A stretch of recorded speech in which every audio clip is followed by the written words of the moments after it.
So, luto tayo ti pinapaitan tani bakat edit ko napanaguraga ti Baka.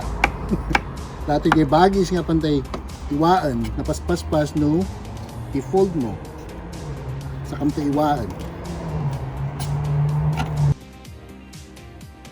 So dito the ingredients para dati lutuin tayo nga pinapaitan. First, sipulan tayo tirakrakipa o na libro. Dati lasag, okay, lasag. And then dati basit nga silit tayo nga na uraga. Ada kidney kan dalon or liver.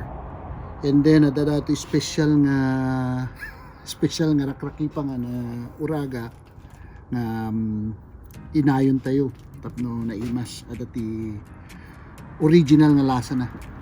Tapos dito do mga ikabil tayo. Very simple hanga narikado la unay. Ada sibuyas tayo, ada bulong ti sibuyas or lasuna. Tapos ada sili tayo nga ikabil. Nga nagasang kantay ti sili nga labuyo.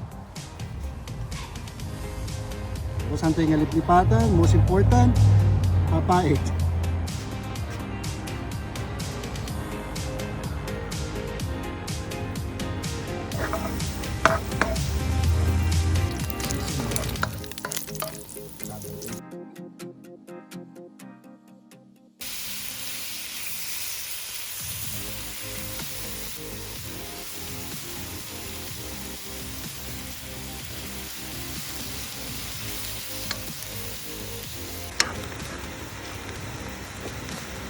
Magaga, nagdadak ko ito iwan eh.